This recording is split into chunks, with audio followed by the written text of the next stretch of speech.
¿puede uno comprender qué es el amor aquí y ahora? Porque si no puede, ¿de qué sirve?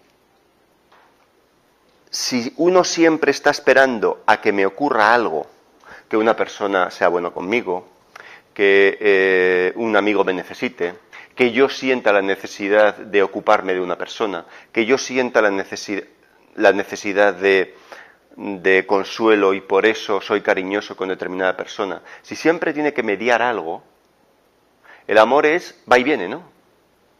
Sí. Y si el amor va y viene, es algo que en realidad está condicionado por las circunstancias. Un poco falsete. No, a ver, no sé, pero ¿no nos chirriaría un amor que solamente surgiera de manera o sea, cuando yo lo necesito, o cuando a mí me interesa, o cuando... ¿no? Claro, si siempre... Claro, me chirría mucho a mí, digo, o sea, si el amor que todo el mundo habla, resulta que rascas un poco, profundizas en el amor del que la gente habla, y resulta que siempre está motivado por un interés, aunque uno crea que es un interés muy lícito, y es un interés, y a veces es un interés muy lícito, porque si uno se siente solo, es lógico a lo mejor pedir ayuda a alguien, y si tú ves que esa persona, cuando tú le das cariño, esa persona te lo da, pues entonces hay una especie de relación de negociación donde el producto que se negocia es el amor. Hay una cosa que me gustaría dejar clara. Llevas razón. Si el amor que estamos intentando descubrir aquí es el amor intelectual, entonces tampoco nos sirve, porque ese es el que hemos intentado descartar, que es el amor que está de alguna manera descrito por el conocimiento, la tradición, las religiones, las filosofías, la moral. Todo ese amor hemos dicho que no me sirve porque es relativo, porque cada uno lo puede sentir de una manera o puede decir que para él es de esta manera porque así lo he experimentado yo a lo largo de mi vida. He experimentado lo que yo creo que es amor, que a lo mejor ni siquiera lo que estaba experimentando es verdaderamente eso, y estaba experimentando lo que casi todo el mundo experimenta, que en realidad no es amor. Entonces, efectivamente, quiero decir una cosa, aprender profundamente no es solo intelectual. No está exento la intelectualidad, porque la inteligencia y el intelecto es una de las herramientas maravillosas de la mente que no tenemos que abandonar. Es simplemente no quedarnos solo en el límite del discurso verbal. Y efectivamente, ahí estoy completamente de acuerdo contigo. Ahora bien, todos diremos, ¿cómo vamos a intentar comunicarnos y hablar sobre el amor si estamos intentando no descartar, pero no limitarnos solo al discurso? Entonces, ¿cómo podemos ir más allá del discurso utilizando el discurso? ¿Cómo puedo ir yo más allá del conocimiento utilizando las palabras?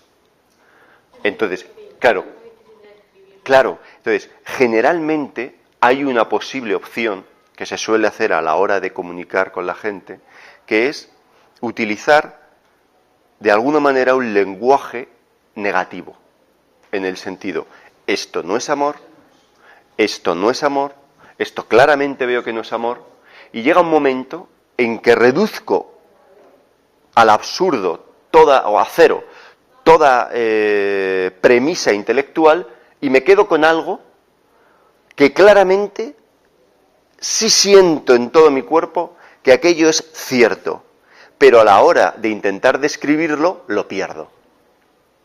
Y solamente puedo describirlo de manera negativa. También. No, claro, por supuesto, mira, es muy interesante, maravilloso. Esto es alucinante porque cuando hablamos juntos, llevas razón. Llega un momento en que si tú comprendes que es amor y yo comprendo que es amor, no hace falta que entre los dos estemos compartiendo nada. Digo, comunicación. No necesito absolutamente para nada. Perfecto. Vale. Claro, pero fíjate, quizá la comprensión no es llegar a encontrar la fórmula verbal adecuada para explicarlo. No. La verdadera comprensión es llegar a ser consciente que la propia pregunta sobre qué es aquello no tiene sentido. O sea, la pregunta no se responde. La única respuesta de la pregunta es comprender la absoluta ineficacia que tiene la respuesta. Esa es la verdadera y profunda motivación y sentido de cualquier tipo de pregunta, que es que no me sirven las respuestas. ¿Y por qué? ¿Por qué no nos sirven las respuestas? Porque toda respuesta es la respuesta que da el conocimiento, o sea, la descripción y no lo descrito. Eso es la profunda comprensión. Ese es el meollo de la cuestión. Si yo, de alguna manera, esa energía de los psicópatas a los científicos, no la llevo a ninguna necesidad de descripción, varía no es que varíe, que se vaya hacia otro sitio, sino al no irse a ningún sitio, actúa en mí. Y su actuación es transformación, desde lo que antes era incomprensión a comprensión. No ha habido una entrada de conocimiento. Lo que ha habido ha sido una disolución de la confusión, producida por no necesitar utilizar esa energía para describirla, para describir eso, porque entonces lo estoy negando al intentar utilizar una herramienta limitada como es el pensamiento para describir algo incondicional que es el amor. Cuando uno realmente comprende esa circunstancia y se relaciona con cualquier ser humano, observa en sí mismo la cantidad de elementos que median en la relación con ese ser humano. Es mi hija, con todo lo que conlleva, es mi hijo, es mi padre, es mi pareja, es mi amigo, es un desconocido, es una desconocida. Todo eso está alterando la relación que en ese momento está sucediendo. Está alterando. De hecho, condiciona tanto que luego yo digo sobre el amor que es relativo. Porque claro, la experiencia la estoy teniendo en base a los prejuicios previos desde los que yo ya llego. Entonces, claro, yo me auto-hipnotizo creyéndome mis propias razones. Y mis creencias me impiden salir de ese ciclo de autoconvencimiento sobre las cosas que yo llevo pensando a lo largo de la vida. Sí, claro, es que me convence, todo me convence. Claro, tú partes ya a la hora de observar desde ese prejuicio. Entonces, ¿es posible observar sin el prejuicio? ¿Es posible observar sin la creencia? Ahí llegamos siempre a este escollo. Generalmente decimos, pues no puedo. Entonces, claro, si uno jamás pone toda su vida al servicio de encontrar, no de la búsqueda, sino del encuentro con esto, entonces, efectivamente, será derrotado por la inercia que durante toda nuestra vida está dirigiéndonos hacia un lugar que ya conocemos. Fíjate, ya previamente cuando uno dice yo tengo una pareja, aunque efectivamente uno esté viviendo con una persona y entre los dos haya el compromiso tácito, incluso a lo mejor de estar juntos, siempre está mediando el concepto pareja, ese discurso tácito, ese compromiso silencioso entre los dos, el recuerdo de lo vivido, inevitablemente, porque efectivamente a lo mejor tú pierdes el pasado, no solo las expectativas de futuro, tú pierdes el pasado. Siempre que haya sensación de pérdida, es una sensación de pérdida de aquello que está en tu memoria. En tu memoria puede estar la imaginación y el recuerdo. Y la verbalización de lo que creo tener. mis creencias sobre esa situación. Porque si tú no emites ningún juicio sobre una situación, no surge ningún sentimiento. El sentimiento siempre surge producido por el juicio, porque el sentimiento no es más que la evaluación de carácter positiva o negativa sobre un asunto en el que el yo está implicado. Entonces, el amor del que estamos hablando aquí no es un amor, es eso. Intentamos, efectivamente, como eso vemos que es relativo, que cada uno lo puede sentir de una manera, que aquello puede estar condicionado por unas circunstancias, entonces eso vemos que es el amor que hemos intentado colocar a un lado, porque es el amor, de alguna manera, vivido en el intelecto o en el conocimiento.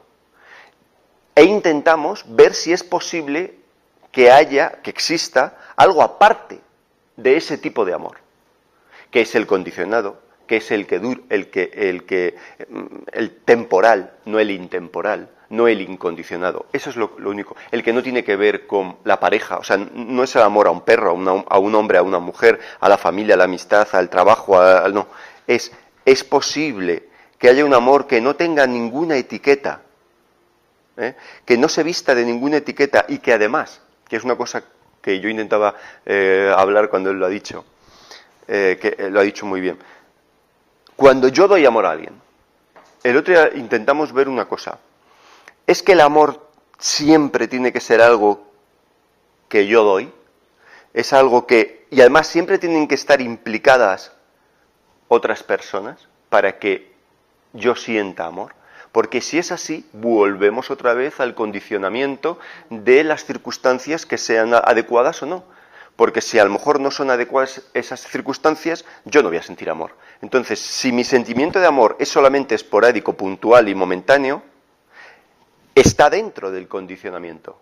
O sea, de algo condicionado por su circunstancia. Entonces, yo sigo penetrando en la posibilidad de que exista, que no lo sé, un amor indiferente a cualquier tipo de condición, o expectativa, o tiempo, o idea, o persona. Por ejemplo, un ejemplo muy estúpido. El sol no decide a quién iluminar, ni siquiera decide si es bueno su iluminación para alguien, para que se está bien la tierra, para algo. En realidad él no es consciente o sea, en realidad no tiene ninguna intención de hacer aquello. No tiene un debería, él no siente un debo hacer esto. Sin embargo, simplemente por su propia naturaleza, luce. Su propia naturaleza es luz. Entonces, esto llevado a esta analogía o metáfora trasladada al comportamiento humano, significaría algo así como: es posible que exista un ser humano, no digo un ser humano, el ser humano. En el ser humano, es posible que exista en el ser humano la circunstancia en la que no esté midiendo cuándo y a quién y de qué manera dar amor y en qué dosis, sino simplemente vive desde el amor.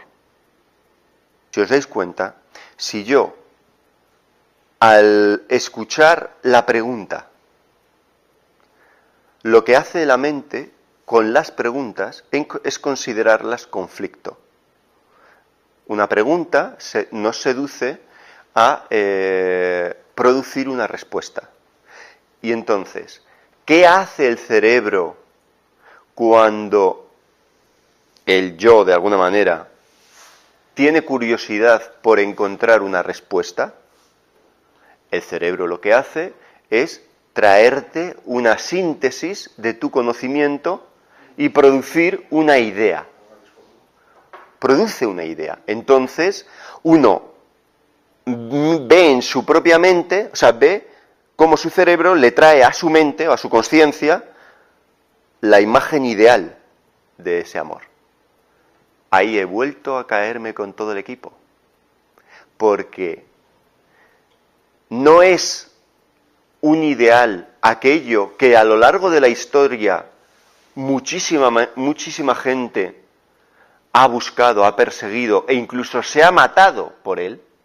No es un ideal lo que mueve a la gente y lo que acaba transformándose en un debería, que es, podemos ponernos todos en la postura que se pondría alguien que jamás ha oído ni siquiera a otra persona hablar sobre el amor, y ni siquiera uno está dejándose dirigir por lo que uno ya cree que es el amor.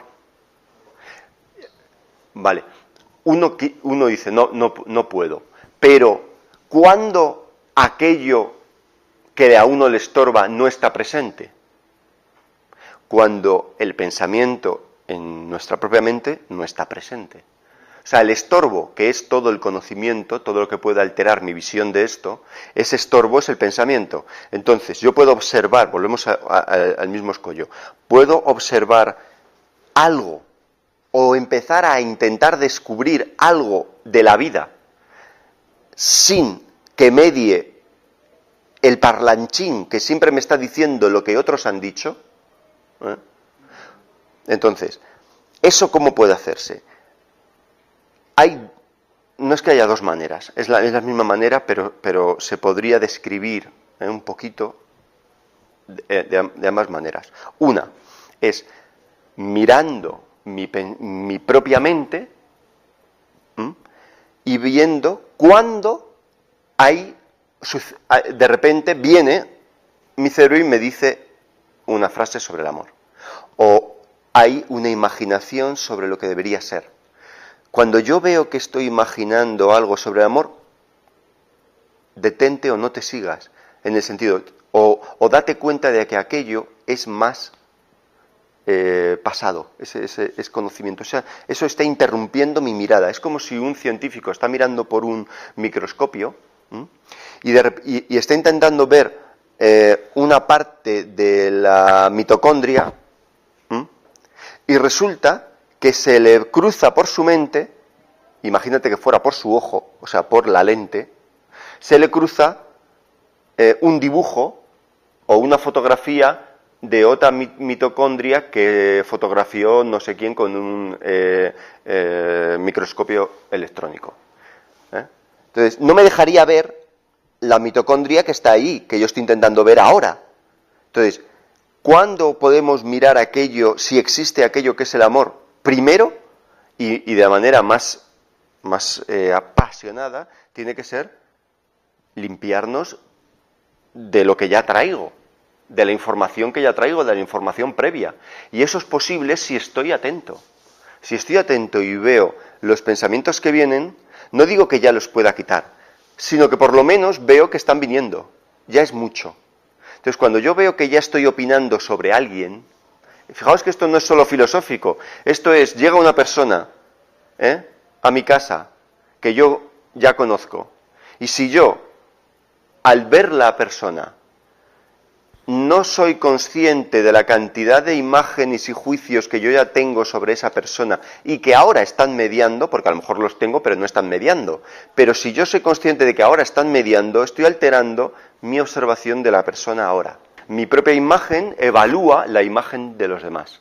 Si yo tengo una imagen de mí mismo o mi cultura es de determinado estatus social, pues a lo mejor hay gente, o sea, existe la posibilidad, existen personas que evalúan a otras personas en base a las características y a la cultura que uno tiene o cree tener. Quiero que cuando hablemos de algo seamos conscientes de cuándo estamos haciendo conclusiones sobre algo y aún estamos investigando.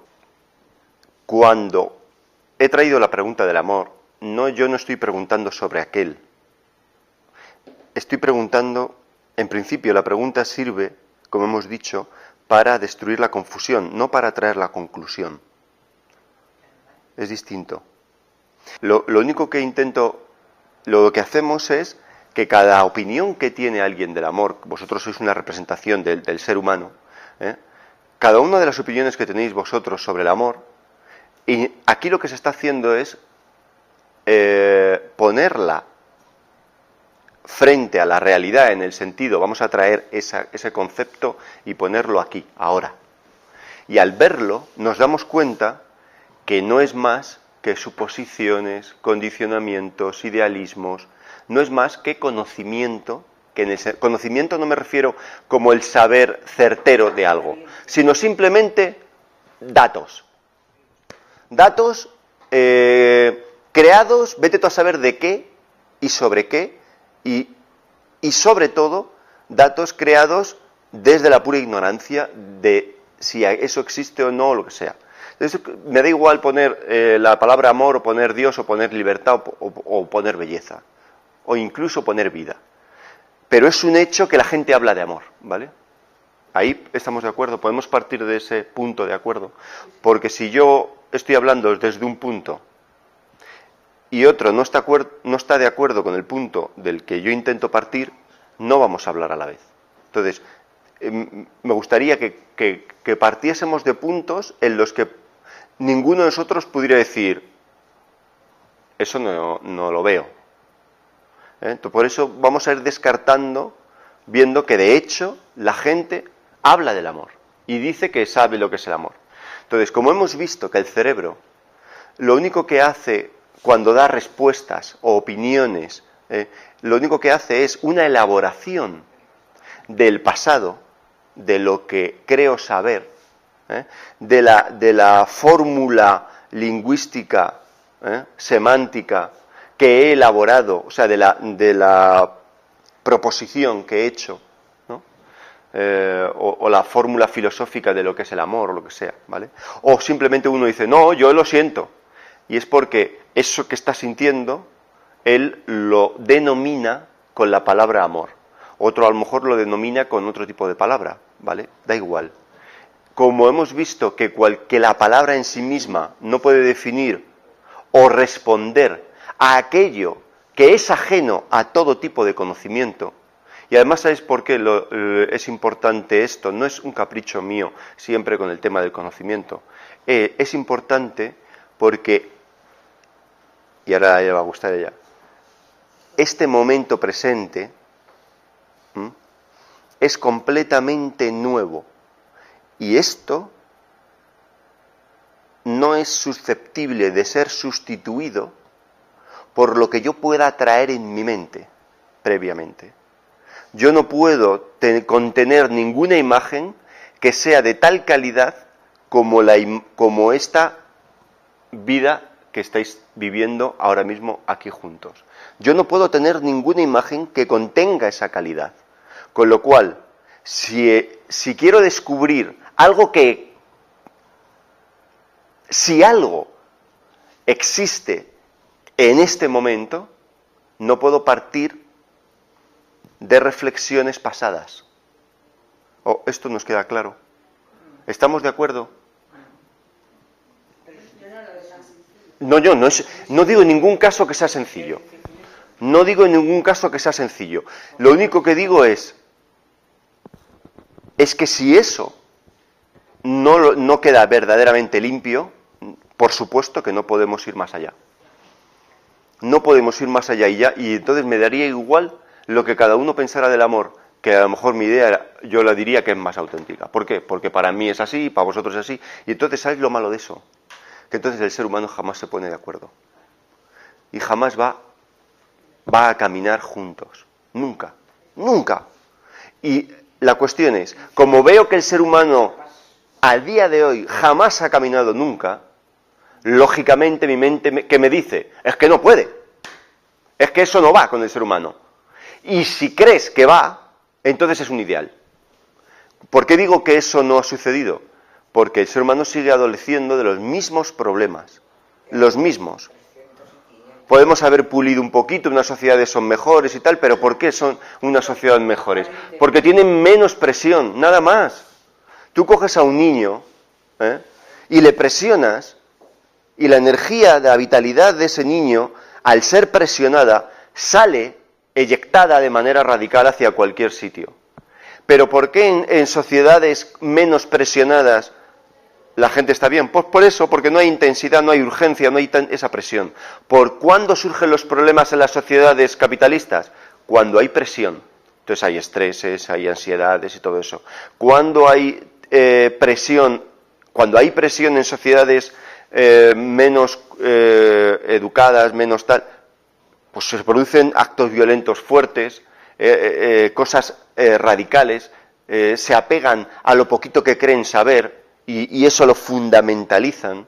Entonces, por eso el ser humano en el mundo entero es un reflejo de lo que sucede en la mente de cualquier persona. Entonces, si yo sigo creyendo que voy a saber algo de la vida porque consiga elaborar la frase adecuada, me equivoco completamente. Porque la vida está viviendo ahora. No es una cosa que esté aquí sin moverse y yo pueda entonces, como ya no se mueve, puedo elaborar algo sobre lo que ya no se mueve. Puedo hacer una conclusión que es algo que no se mueve, o sea, que tiene unos límites esa conclusión sobre algo que no se mueve. Pero sobre algo que se mueve no puedo hacer una conclusión, porque estoy utilizando la herramienta inadecuada. De ahí la intuición que tienen muchas personas de decir lo relativo. Porque parece que lo relativo es más flexible. Entonces el amor es relativo, entonces parece flexible. Pero no me sirve, porque lo que está haciendo tu inteligencia es de estar completamente abierta, se podría decir, que no me gusta tampoco decirlo así porque parece que... Pero de estar abierta, se concentra en una idea, en un concepto o en una creencia y dice, eso es lo que yo creo. Pero cuando tú te concentras en algo, cuando tu mente está centrada solamente en un límite, creyendo aquello, está perdiendo el resto. Todo en nuestra vida está, nuestra mente nos está dictando cómo comportarnos en base a lo que creemos que nos gusta. Y lo que creemos que nos gusta es lo que hemos recibido cuando éramos niños. Y entonces estamos siendo manipulados por unas circunstancias, y llega un momento en que, si así estoy toda mi vida, no hago más que un ciclo. Y entonces creemos vivir cuando en realidad estamos muertos. Porque es cuando más inocentes somos y nos tragamos lo falso y lo real. Y entonces la mezcla sigue de adulto. Y el adulto tiene de una vez por todas que decirle al niño, esto es irreal y esto es real. No, perdón, esto es irreal. Y lo que no es irreal, porque puedo comprender la naturaleza de lo irreal, sí, porque la puedo ver, porque además está cerrada, está limitada, es sencillo de verlo. Y lo real es distinto de lo irreal. No voy a concluir qué es lo real, con lo cual yo no voy a concluir qué es el amor. Por supuesto que no, pero también porque uno puede comprender que cuando no puede ser, o sea, cuando lo concluido, cuando el concepto, cuando la idea, cuando la creencia no sirve para tratar verdaderamente con la vida, porque siempre ando chocando, entonces desde ahí no trato. Esa es la cuestión. No te digo desde dónde trato, pero desde ahí ya no. O sea, por ejemplo, y está el ejemplo cotidiano. Si viene Laura y yo no soy consciente de la elaboración que he hecho de lo que yo creo que ella es, no me estoy relacionando. Está mediando como un escudo, como un filtro, lo que yo creo. Y si yo no soy consciente ya no de la imagen que yo tengo de ella, sino de la imagen que yo tengo de mí, y quizá de la posible negociación entre mi imagen y su imagen, o sea, lo que va a ganar mi imagen con lo que ella me puede dar, entonces no soy consciente de que ahí está mediando siempre eso. Y si ella hace lo mismo, yo tengo mi imagen, la imagen que tengo de ella, ella tiene su imagen y la imagen que tiene de mí. Con lo cual hay 4 imágenes. Y no solo eso, está también la imagen de futuro, de lo que me gustaría o no, o sí o no. Entonces, cuando todo eso está ahí presente, no hay una verdadera relación, hay una relación mediatizada. ¿Por qué yo parece que estoy asumiendo ya, concluyendo de que una relación mediatizada no es una relación verdadera? ¿Qué podría decir cualquiera? La cuestión no es que no sea una relación verdadera. Efectivamente está habiendo un comportamiento en común, o sea, una manifestación de la vida moviéndose y actuando. Una actividad hay. La cuestión es que siempre que está mediada por una idea personal y una idea suya, ¿eh?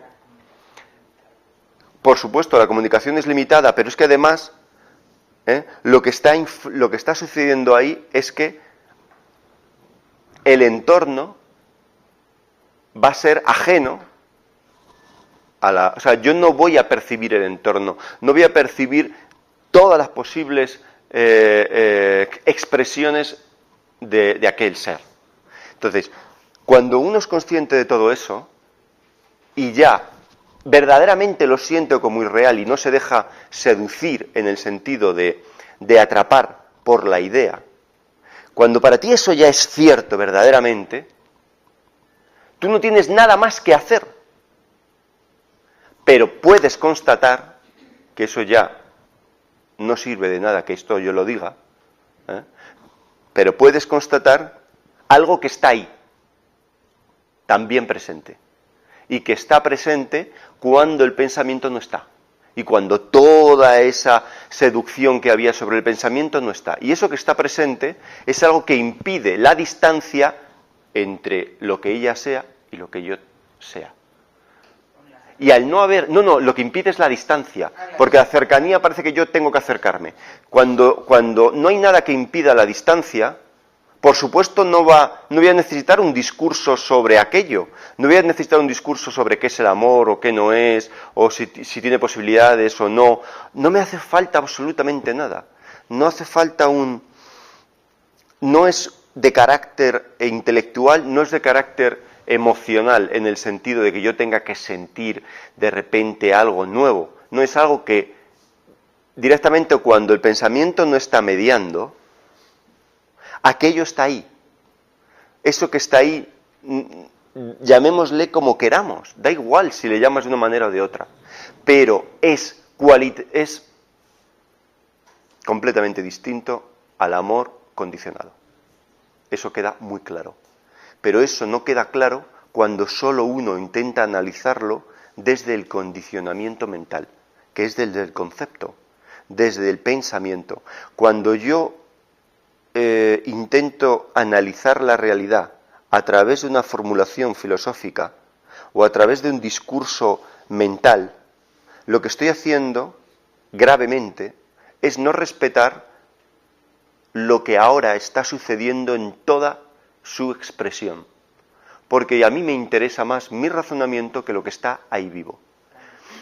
¿Comprendéis? Es superior a mi razonamiento, pero mi orgullo me dice que es más importante mi razonamiento que lo que estáis viviendo. Y entonces, yo empiezo a sopesar y a enjuiciar mi día en base a lo que me interesa. Entonces salgo de esta clase y me olvido. ¿Por qué? Porque hay otras cosas que me están interesando más. Me están interesando más.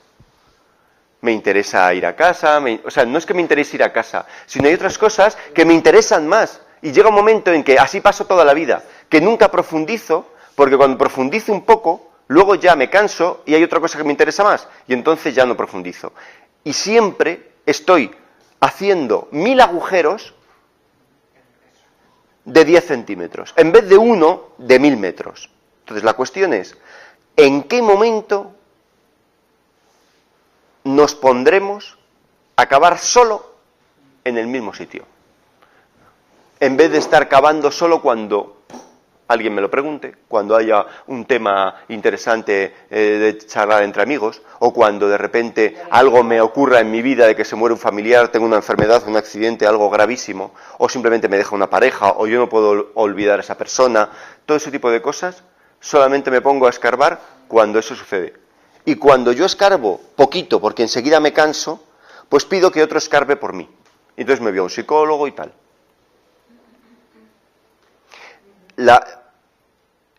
Por supuesto, esto dice, uno llega y dice, sí, entonces nos acabas de dejar siempre desde la misma posición, que es de que no puedo hacer nada. Es que no puedes hacer nada. Uno puede hacer con el intelecto muchísimo en muchas cosas de la vida. Cosas técnicas, cosas de todo tipo, muchísimo. No sé, cualquier tipo de cosa, incluso artísticas. Investigación, de todo. Pero si uno quiere tratar con algo que está en constante cambio, que es la vida, tiene que ser muy consciente de que jamás puede ir con algo que no cambia, o que está rígido, que es el concepto, la palabra, el concepto, la formulación, la idea, la creencia. Aunque las creencias a lo largo de nuestra vida vayan variando, es porque nosotros vitalizamos esas creencias. Es como lo que dijimos, el ejemplo que pusimos el otro día. Un libro está muerto en sí. A ver, muerto en el sentido de existe, vale, pero está muerto en sí. ¿Qué quiere decir? Que no cambia. Eso no quiere decir que yo cuando cojo un libro lo leo y me siento de una manera. Lo cojo dentro de unos años, lo siento de otra manera. No, el libro no ha cambiado, he sido yo quien está cambiando. Yo vitalizo, le doy como vida al libro cuando lo traigo a mi conciencia, ¿no? Entonces, si tengo que tratar con la vida, no puedo tratar desde la experiencia de nadie, desde el juicio de nadie, desde la conclusión de nadie, ni siquiera mía. Y el elemento que enjuicia, que concluye, que evalúa, que compara, es el pensamiento. Con lo cual no puedo tratar mediante el pensamiento a la vida. Y eso me tiene que quedar muy claro. ¿Y cuándo es posible observar la vida sin el pensamiento? Cuando soy consciente de dónde está el pensamiento y cuándo aparece. ¿Qué es la vida y dónde? Por eso, por eso si lo estamos diciendo, no me hago ya la pregunta, porque la pregunta me sirve para eliminar las creencias anteriores que pensaban que si era posible describir qué es la vida. No, yo no quiero describirla. Ya, pero ¿cuánta gente se mata creyendo en que la vida es esa frase? Que la vida es ese símbolo. Esa cruz, ese Alá, el que sea. Digo que es la vida porque tú dices que hay que observar la vida desde ese... A ver, efectivamente, cuando yo digo observar la vida, no estoy diciendo que observemos ese ideal o no. Yo lo único que estoy diciendo ¿es posible percibir? Carlos, es posible percibir simplemente. Estamos percibiendo, ¿no? Todo el rato, constantemente. ¿Es posible percibir el pensamiento? Sí. ¿Puedo percibir el pensamiento? ¿Puedo percibir eso? Entonces, soy capaz de distinguir, de hacer el discernimiento entre pensamiento percibido, o sea, entre percibir pensamiento y percibir lo que tengo delante mío. Por ejemplo, tú puedes ver lo que yo, verme aquí y distinguirlo con lo que piensas de mí. Distinguirlo, no digo separarlo, digo distinguir, que claramente una cosa es una idea de mí, que es cuando te paras y piensas sobre mí. Hay una percepción total, ¿vale? En la que dentro está el pensamiento y la percepción del exterior, ¿vale? O sea, lo interior y lo exterior. Estaríamos de acuerdo ahí. En la percepción total está la percepción del interior, del cuerpo, de mi mente, y de lo exterior, de lo que mis sentidos recogen. Eso está, además, a la vez. Yo no siento ahora el cuerpo a lo otro, no, está a la vez. Entonces, en la inteligencia, que podríamos decir que sí es distinta a la percepción, me dice claramente que la naturaleza del interior, del pensamiento, tiene cualidades distintas a la naturaleza de lo que recogen mis sentidos. Eso me lo dice mi inteligencia y creo que es muy sencillo. Yo oigo hablar a cualquier persona y veo que es distinto que lo que recuerdo decir a esa persona. O el ejemplo que siempre ponemos, un pollo, me como un pollo, ¿vale? Y el pollo que me estoy comiendo es distinto que la fotografía del pollo. La fotografía es como una metáfora del pensamiento. Bueno, entonces, cuando ya observo esa circunstancia y veo que una tiene menos, que es una imitación, una copia de lo que mis sentidos recogieron alguna vez, veo que verdaderamente donde está sucediendo de inicio este proceso de recoger es aquí. En el sentido de que toda la acumulación de pensamientos y tal se ha creado de mis sentidos, de lo que han recogido alguna de mis sentidos. Entonces, verdaderamente, la fuente de todo eso está sucediendo. Además, fíjate, ¿por qué decimos que podemos aprender de la vida? ¿O cuándo o tal? Cuando yo me levanto por la mañana, es el único momento donde yo puedo decir estoy vivo.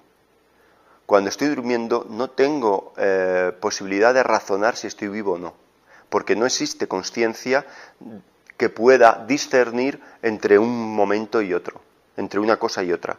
Cuando no hay movimiento ninguno de la consciencia, no hay posibilidad de ser consciente de algo, ¿no? Permanece subconsciente. Entonces, cuando yo me despierto, aquello que está presente conmigo mientras estoy despierto, puedo decir que es la vida. Voy a utilizar esta palabra, permitírmela. Sabiendo que la palabra no es la cosa. Entonces, veo que hay varias palabras, que aunque sé que esas palabras no son la cosa, no puedo separarlas unas de otras, que son mente, mundo y vida. Y hemos hecho esa explicación varias veces. Si yo me despierto y estoy vivo porque me despierto, pero no hay mundo, eso no ocurre, ¿verdad? Yo me podría, mi cuerpo puede estar vivo en el mundo, pero si mi mente no está presente, no puedo ser consciente ni del mundo ni de la vida. Y si mi mente, y si el mundo está, pero si no está la vida, la mente tampoco estaría. Con lo cual, los tres, de alguna manera, parece que se necesitan a sí mismos. Entonces, cuando yo me despierto, la mente, el mundo y la vida, yo los voy a nombrar como la vida. Lo voy a reunir y voy a decir la vida. Toda esa circunstancia. Sabiendo que la palabra vida no es ninguna idea que yo pueda elaborar. ¿Vale? Pero, en vez de decir la palabra aquello, como más neutro, digo la vida, o eso, que se ha dicho muchas veces en libros de mística, se le ha denominado eso. Entonces, yo puedo discernir en mi día a día cotidiano cuando el pensamiento está mediando. Y puedo ser testigo, no yo como ego, como Raúl, sino puede haber testificación de momentos, a lo mejor muy puntuales, donde no hay pensamiento. Si eso no es solamente un momento y se te pierde, si eso sucede lo suficientemente intenso como para que la inteligencia pueda actuar y comprender ahí, pueda mirar ahí, como la mente, el mundo y la vida, hemos dicho que son la misma cosa porque no puedo separarlo. Fijaos, si no tengo separación entre el mundo, la mente y la vida, todo lo que esté contenido en el mundo, todo lo que está contenido en la vida y todo lo que está contenido en mi mente, se encuentra de alguna manera sin distancia. O sea, no hay distancia entre ellos y yo. Entonces, cuando vosotros sentís de vosotros mismos que algo, os identificáis con algo, ¿qué es lo que sucede? Que amáis eso con lo que os identificáis. No es que después os identifiquéis con el mundo y tal, no. A lo que me voy es que la tonta identificación con un país, o con un equipo de fútbol, o con una persona, o con una ideología, o un paisaje, o con lo que sea, os produce sin querer esa sensación de amor. Perdón, una sensación de que no hay distancia, de que vosotros pertenecéis a aquello y aquello os pertenece a vosotros. No de posesión. Entonces, cuando cuando uno puede ser consciente de esa circunstancia, de que no hay una separación porque no estoy mediando, mi relación durante mi vida no requiere tampoco ni saber qué es el amor, ni saber qué es la vida, ni siquiera es si existe algo así o no. Me es igual. Mientras no hay miedo, no hay necesidad de contestarme nada. De hecho, fijaos, quien no tiene miedo no necesita conocer nada. Porque ¿para qué necesitas conocer si no es para prever, por miedo? Pero cuando tú no tienes ningún miedo, no necesitas del conocimiento. ¿Y qué hemos dicho al principio? Que esto solo se observa sin el conocimiento. Entonces, cuando no hay miedo, no hay conocimiento. Y cuando el conocimiento no está presente, esto está presente. O sea, aquello. Pero cuando hay curiosidad no es porque haya miedo, ¿eh? No, una cosa es curiosidad, pasión por aprender, porque además soy consciente de que esto está cambiando. Eso, aquello, que sea la vida o el amor o lo que sea, está cambiando. Entonces yo soy muy consciente de que cualquier creencia, idea, elaboración, opinión, cualquier cosa, símbolo que sea que tenga de aquello, es limitado. Con lo cual no puede representarlo fidedignamente. ¿Lo puede simbolizar para comunicarnos y hablar de ello? Sí, pero no me puedo dejar hechizar por la creencia de que aquello que tengo en mi mente como conocimiento, como recuerdo, es aquello otro. Es simplemente una foto, una apariencia de aquello otro. Si yo creo que mi símbolo que tengo en mi mente o mi ideal que tengo sobre las cosas es Dios, el amor o lo que sea, claro, si alguien llega y me lo niega, me niega el razonamiento, yo le voy a odiar, porque me ha destruido mi razonamiento que había tardado mucho tiempo en concluirlo. O mi idea sobre las cosas, porque como me identifico con mis ideas, amo a mis ideas, y por eso cuando me tocan mis ideas, me tocan a mí mismo.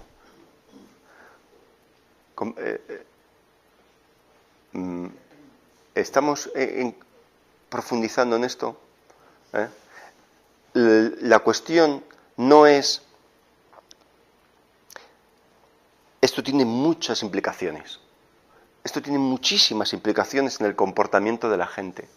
Todas las implicaciones. ¿Desde dónde miraríais a cualquier persona si no mediara ninguna intención? Si no tuvierais ninguna necesidad de alcanzar ninguna meta, de negociar nada, no existiera el miedo, no existiera ningún tipo de sed sobre esa otra persona o sobre la posible circunstancia, si no hubiera ninguna imaginación o deseo, la relación tendría unos comportamientos muy distintos. ¿Habría relación? ¿Cómo? ¿Si habría relación? Ninguna. ¿Sabes por qué? Es que si quitas todo eso... No hay ninguna relación. ¿Sabes por qué? Porque la relación... Claro, perfecto, pero te voy a decir dónde. Si has dado el clavo, pero para bien. Aunque te parece que es para mal, ahí por eso me dice, mira, si yo y ella, perdona que te ponga como ejemplo, que estás aquí la primera, si yo y ella hemos llegado a la comprensión ambos de que, porque hemos visto cómo mediaban antes nuestras imágenes y nuestras intenciones y tal por medio, y ya no están. Si mi imagen como persona no está y su imagen como persona no está y todo eso no está, efectivamente, yo a mí no me considero una persona, con lo cual no hay una relación. Pero ¿sabes lo que hay? Es que ¿para qué voy a necesitar relacionarme conmigo mismo? Nada. Por supuesto. Pero es que no hay ausencia de nada. No hay ausencia de nada, no hay distancia. Cuando no hay distancia ni siquiera...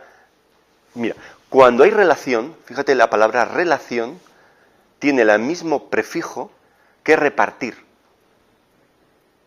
Y repartir es algo que yo tomo o doy, como lo que decíamos del amor. Pero es que el amor no se toma ni se da, el amor es. Con lo cual, no hay un repartir, hay un compartir. En el compartir no hay relación de dos, porque uno no tiene relación sobre sí mismo. Cuando no hay distancia, no le llamo uno, la mente le llamaría uno, y cualquiera, creando un ideal, diría el uno. Pero eso es estúpido, porque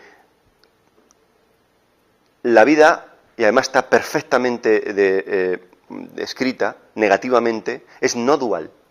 No es única, es no dual, que es no hay distancia. De ahí la utilización que se ha hecho siempre de la palabra universo. El universo es un verso, es una vuelta sobre sí mismo. Cuando alguien comprende que yo no soy individuo como que yo no tengo en mí mismo algo distinto en el sentido de a distancia de cualquier otro, porque uno puede decir, no, usted tiene el alma, y puede tener la creencia del alma, pero dime, entre mi alma, o sea, ¿cuánto ocupa mi alma? Porque si es mía, ocupa hasta aquí, ¿no? ¿Hasta dónde? Hasta la distancia que quieras. Y entre mi alma y el alma del otro, ¿qué hay por medio? Ya, por eso, pero es que mentalmente la gente se hace incluso la creencia, el ego llega a rechazar lo mundano y se instala en lo místico y dice, no, yo no soy mundano porque me parece muy mal lo mundano y entonces yo me creo místico y digo que tengo alma. Mi vida es tan mísera y asquerosa con todo, pero por lo menos hay algo en mí, creo o quiero creer que hay algo en mí tan puro, que es intocable y que es divino y que es hecho a imagen de Dios. Entonces todas esas creencias y tal vienen a alterar la verdadera inteligencia de las cosas, que es mirar sin el pensamiento. Creemos que cuando el pensamiento no está ejerciendo su poder, somos estúpidos. Creemos que eso es lo que sucedería, que si yo no estoy pensando, no estoy razonando, con lo cual la inteligencia no estaría actuando. Eso no es cierto. Eso es lo que cree el pensamiento ante la expectativa de que el pensamiento mismo no esté. Cree que oye, no dejes de pensar que va a ser una estupidez lo que va a surgir de ahí. No va a ser conocimiento. No vas a poder conocer. La cuestión es, ¿quién quiere conocer algo cuando no hay miedo? Decirme, realmente, si yo tengo que ir a otro país al que no tengo miedo, ¿necesito existencialmente conocer algo del otro país? No, puede ser útil, puede ser, pero no va dirigiendo mi viaje. Puede estar aquí, puedo tener una guía, pues en un momento dado quiero mirar, vale, pero no está dirigiendo mi vida. Cuando no hay miedo, te da igual la persona que llegue ante ti. No estás midiendo qué cantidad de amor le das a esta persona porque es buen amigo. A este otro es menos amigo. Parecen las estrellas de los hoteles. Les ponemos a los amigos las estrellas de los hoteles y a las personas. Y vamos dándonos de acuerdo a la cercanía que tengan con nosotros. Y parece que se están ganando las estrellas a alguno, entonces a alguno le damos más o menos. Eso es muy triste. Y además, ¿por qué tengo que vivir mi vida? ¿Por qué tengo que vivir la vida desde ahí? ¿Por qué tengo que andar siempre dilucidando qué cantidad de amor le causa? ¿Por qué tengo que estar con estas negociaciones? ¿Por qué no puede ser todo más sencillo? No es que todos lo hemos complicado tanto que hemos confundido la visión clara y natural que tendría que ser. Pero Raúl, llegando a eso, te acabas dando cuenta que la persona que tienes al lado es esas 3 estrellas, 7 estrellas. Aunque no las quieras calificar, pero sabes que es una persona que te hace daño. Tú no quieres calificarlo, pero te hace daño. O te hace feliz, o te hace estar más o menos cercano. ¿Tú dirías que tu pie no es tu pie cuando te duele? Pues es un pie que te joroba. Por supuesto. Pero ¿y qué? Pero no es que lo quieras calificar. ¿Por qué te separa? No. Él puede pensar que quiere separarse y a lo mejor yo no tengo imagen de Laura, pero ella la tiene de mí y a ella sí la separa, pero a mí no me separa de ella. Lo que quiero decir es que si ninguno pone toda su vida en descubrir esto, entonces el ser humano no tiene solución ninguna. Porque la solución que se ha estudiado muchísimo, aunque nos creemos que en el pasado la gente era estúpida, gran parte de las mayores cotas intelectuales que ha habido en la historia han sido hace 3000 años.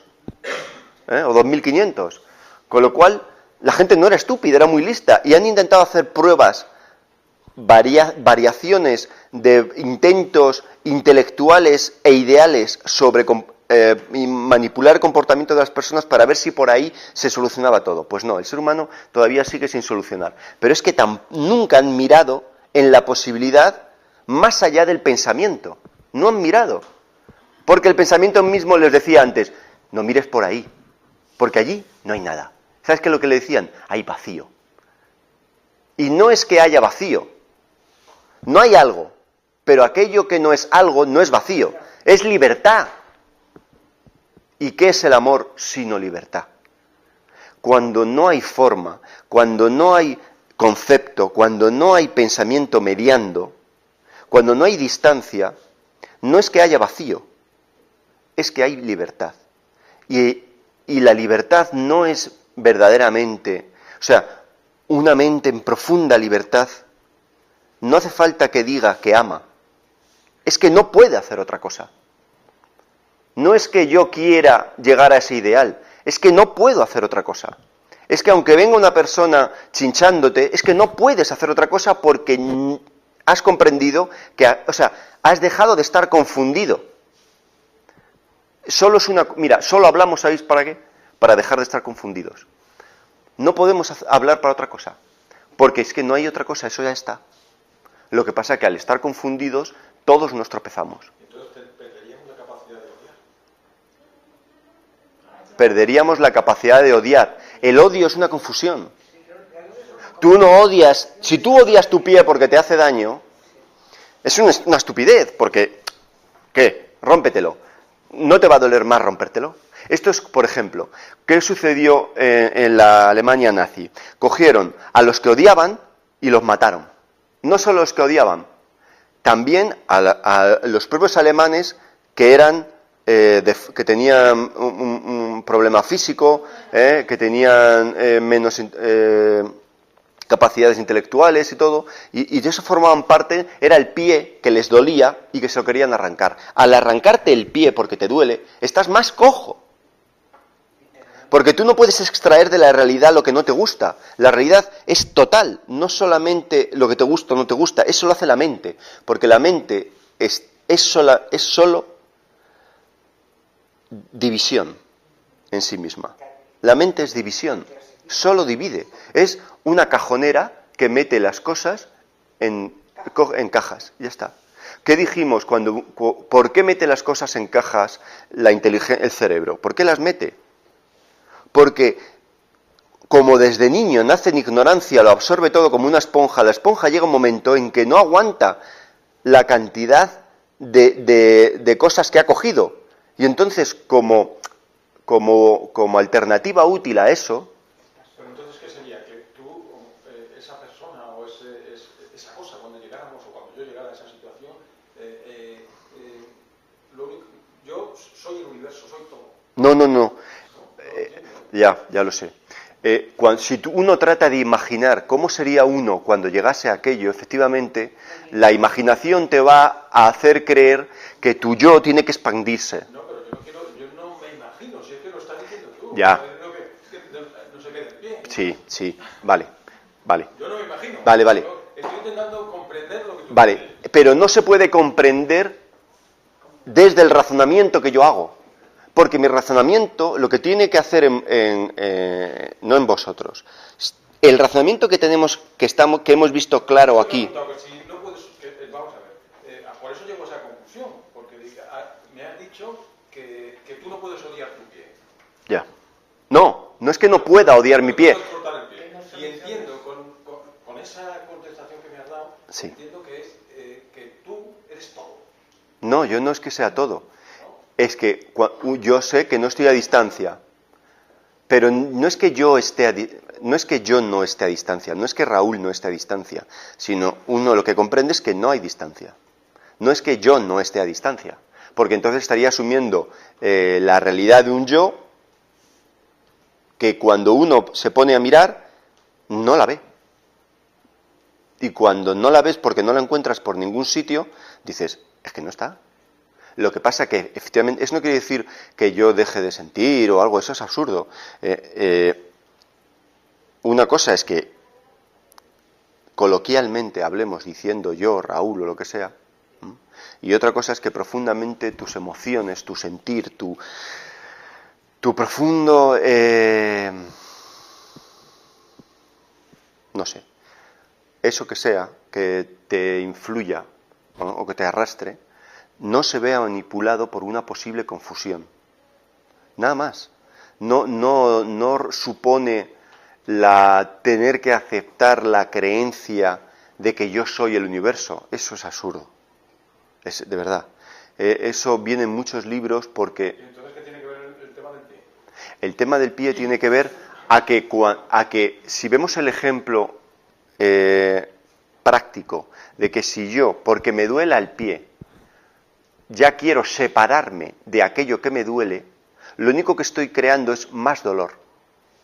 Si yo tengo miedo de algo y quiero separarme de aquello que tengo miedo, la fuerza que yo hago para separarme intensifica el miedo. Pero la mente cree, porque cree que puede dividirse, cree que puede hacer distancias, que sí puede separar algo, pero es que nada se separa. La mente habla consigo misma desde la postura de que me gusta hacer esto y habla consigo mismo desde la postura de eres culpable porque te guste hacer esto. La mente cree que está haciendo una distancia entre una postura y otra, pero la realidad es que no hay ninguna distancia, es la misma mente hablándose consigo misma. Por eso las adicciones nos cuestan tanto dejarlas, porque no queremos dejarlas. Pero hasta que no comprendemos que no queremos dejarlas, no vemos la realidad de que no existe división. O sea, que no son dos mentes, no es tú dialogando con nadie, eso es una fantasía. El diálogo interno es una fantasía que creemos cierta. ¿Hay diálogo interno? Sí. Pero es fantasía porque no se está estableciendo un diálogo con dos entes.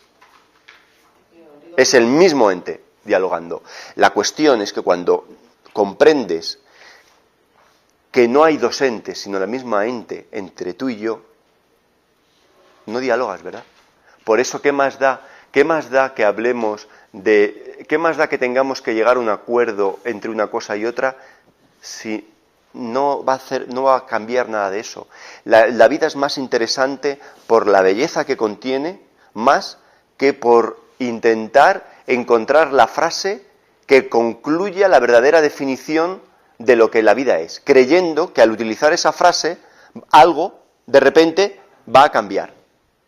Nada cambia porque yo crea que he leído en el libro adecuado la frase adecuada. Si yo no hago el ejercicio personal profundo de transformar, de no evadirme a través de la imaginación que me da el conocimiento o el pensamiento, si yo me quedo en lo real, en no dejarme seducir por el pensamiento, si me quedo, fíjate, toda la energía, vitalidad de este ser vivo no se va hacia la imaginación, se queda. Y como se queda, sin ir a ningún sitio, y la vida solo es transformación, algo que se queda y no va a ningún sitio, o sea, no se transforma al huir, lo que hace es transformar eso donde se queda. Entonces la comprensión viene al no huir, al no escapar, al no dirigir la energía hacia ningún sitio. Si tu energía se queda en tu inteligencia, en la pregunta, y no se va hacia la conclusión, sino se queda en la pregunta, esa energía no hará una conclusión, pero transformará y la confusión se verá disuelta. Porque la pregunta es confusión. Hay una frase maravillosa que decía Buda, dice, quien habla se equivoca, o sea, quien pregunta se equivoca y quien responde se equivoca. Totalmente. Pero solo se puede comprender esa frase desde la experimentación de la ausencia de pensamiento. Después se puede entender, antes no. Y eso no se puede imaginar. La traba de uno es creer, probablemente la traba de uno es que otro se lo explique. Porque entonces hace de la explicación el ideal. Y entonces le es muy difícil evadirse de la idea. Cree que es más complejo que lo que ya tiene. Uno cree que tiene que añadir algo a su propio ser para transformarse. No, lo que tiene que hacer es quitar algo. O sea, quitar en el sentido de no quitar el pie, sino dejar de alimentar una confusión. Cuando tú ya sabes que los Reyes Magos no existen, no te vuelves a confundir años más tarde. Para ti queda claro, cuando la ilusión es vista como ilusión, cuando lo falso es visto como falso, ahí queda. Ya está terminado, no hay más que ver. Se termina, ya no influye. Date cuenta que te atrapa otra vez. No, te atrapa porque sigue habiendo algo de tu mente que todavía sigue creyendo que sí existe, o quiere que exista. Todavía sigue confiando en el ideal y no en lo que es.